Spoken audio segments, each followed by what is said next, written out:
I felt better after God told me that the people who believed him or work for him, work with him or to help him in any way, they are secretly Maya's believers. Even if they are my so-called God's disciples and were initiated by me. Yeah, that makes sense because some people came in just to spy on my group also. That I have found out. Quite a few. And some come in just for any other reason. Not for a noble reason, like not wanting to know God or anything. Just too many things, and it's too ugly for me to mention all that. All right, so that's one thing.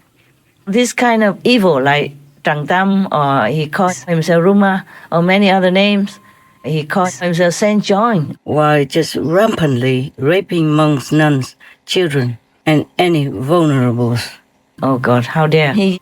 And then many other monks, nuns, and priests, and so-called renunciate people do the same. And or they're preaching all wrong things. And they themselves are emitting this kind of dark energy. And that will attract other dark energy people. And the more they attract them together, the negative energy in this world becomes stronger, blinding people more and more, darkly influencing governments, important leaders to make wrong decisions, to make trouble in the world. And the more people are not remembering God, not praying to God, not praising God, not taking refuge in God, and the lower the world's energy will get. And the more disasters, the more suffering will be upon the people on this planet. That's what I'm worried about. Because the influence of the negative energy is impossible to describe, but you can see that. If you see some of the so-called monks or priests, the real Maya subordinates, go to any country, that country has more disasters.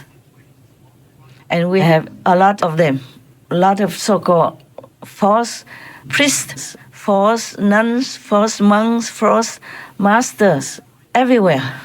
Even the false pope.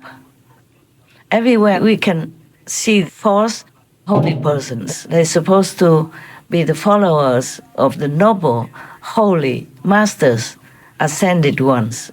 Or maybe even nowadays, there's so many masters, they're all false. Well, at least the majority. If you look around with your wisdom eye, yeah, you will see most of them are below the third level, meaning they are still in the three worlds, the three destructible worlds. If they cannot liberate themselves to be out of the three trapping, contaminating, and destructible worlds, even though they're heavens, but not liberating heavens. If they cannot liberate themselves from all these traps and lower worlds, how can they liberate any of their followers? That is very simple. They themselves are still slaves to fame and fortune inside their hearts, or even manifested outside by their lifestyle and their way of doings, and by the way they just dive in their noses into where money is. Then you can see that most of them are not worthy at all to be called teachers, masters, priests, or monks. Those are holy names, noble positions, noble titles that should be bestowed upon only those worthy ones. But most of them are not. That is a sad thing. And we have a lot of these fake monks, like the Buddha told us how to identify these fake monks. There are so many of them then. After Ananda had repeated the question 3 times, the Buddha told him, after my nirvana, when the Dharma is about to extinct, the 5 mortal sins will foul the world, and the demonic way will flourish exceedingly. The demons will become monks to spoil and wreck my way. They will wear like mundane people's dress, also with sash for monks. They will delight to show off multicolored precept sash or cashaya. They will drink wine and eat meat, killing living things in their desire for fine flavors. They will not have compassionate minds and will hate and envy each other. The ultimate extinction of the Dharma Sutra. And they are even in the free and courageous and bright America. The worshipping of Satan is legal, is allowed. Yes, so that they can kill babies, sacrifice virgin teens, girls and boys, and they are all allowed to do that. Their churches are allowed, but then all these sacrifices of living humans are in secret, of course. Even then, government should know that, but they just let it be. I remember during the time when it was the peak trend of the people in America, they pitched against each other. One was for abortion, one was for life. And during that time, one of the satanic churches, I read in the news, even sued the government of their area for being pro-life, meaning against abortion, because like that, they were not able to sacrifice babies openly. Oh my God, doesn't it sound like hell to you? It does to me. You just sacrifice a life like that just to worship Satan. So imagine some people even follow this kind of doctrine. We're supposed to worship God, not the devil.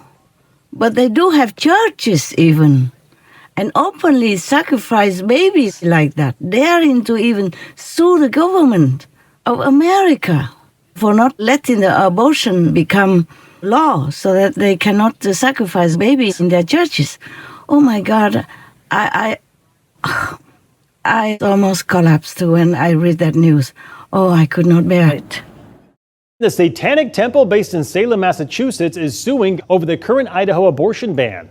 The Satanic Temple says the state violates its members' religious freedoms. The temple argues the law violated the right to engage in what they call the satanic abortion ritual. This isn't the first time this organization has fought back against abortion restrictions, including here in Texas. Their officials say they are ready to help members who want an abortion within the first 24 weeks of pregnancy fight this law. The group says its members are exempt from SB 8 under the Texas Religious Freedom Restoration Act, which bans government from infringing on religion. The group's lawyers also sent a letter to the Food and Drug Administration last week demanding members have access to abortion pills, which they say members use, quote, in a sacramental setting. Oh man, you see, and these kind of churches who worship Satan and do such brutal, evil things, like sacrificing babies and children, will also create a very bad and dark energy, make the dark energy stronger in their area and spread it out to the neighborhood. And it becomes more trendy to have abortions. And that kind of energy, that kind of attitude, that kind of trend will influence many poor, vulnerable women. And that makes abortions become more and more in numbers. We're just killing our own babies like that. But such churches are allowed. And while, for example, me, talking only good things, trying only to help people physically, mentally, and spiritually, and being given hard time, ever since I begin my mission, not just now only, I have to really live my life in always a protective kind of spirit.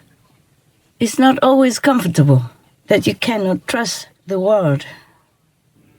Every year, thousands of children are missing. Nobody wants to find them. They just try to symbolically and then just the events die down. Women also missing. Men are also missing. Everywhere, not just in America. But in America, they published these events more, I think, more than other countries. And now even Europe, they also begin to check that out, but not much has been done and not much is being done. And I don't know how much will be done.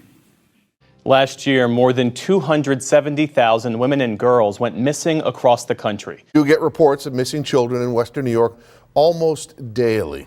Missing. Girls, boys, black, white. These are the faces of missing young people across the state. Closer to home, he is still missing. She was missing and later found dead.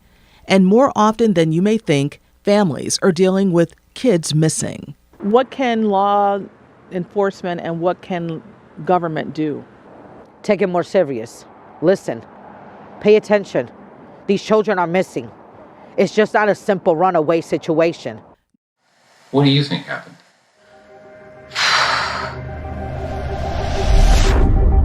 I have a father that is missing since 1988 on Father's Day. Every year, hundreds of thousands of people go missing. People like Natalie's father. The police told us the only thing we can do is report him missing. I was so upset. I think because I'm in search and rescue, I get to see things that most people don't. I get to see all the people that go missing, and as I was paying attention to that, I noticed that there's a lot of people that go missing that we never look for. I always wondered, who's looking for those people if I'm not? And then sometimes nobody. These churches, they worship Satan, they worship the devil. If allowed, then more people will fall into that group, that fold, and then more dark energy will be more solidified, more established, and then our world would be more in trouble. My God, all the governments know, even the UN advises that we should eat less animal people meat. Why less? Just forget it altogether. Just don't kill anymore humans or animal people. Then our world will become Eden again. So simple it is. Don't even follow me. Just be vegan. Then peace will come. And if we have peace, then we can be prosperous.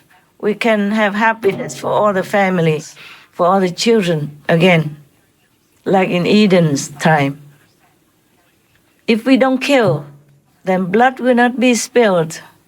Then that blood karma will not be showering soakingly on us, on even innocent children. They have to partake of this collective karma and suffer. If the parents do not live virtuously, then the children will learn the same from the parents. And the teachers in the school and the parents are the greatest influence on the children's lives, on the children's future. And if they don't make good examples, where would the children turn to learn anything good? And if the citizens are not good, then the government cannot govern. Also, the government will be fearful of their own citizens as well. And so they will just put more brutal policies on the citizens. And unfairness, injustice will be rampant in the country. And that will infect the next countries, the neighbors' lands, and the whole world. That's why our world has become like this. You can see it well.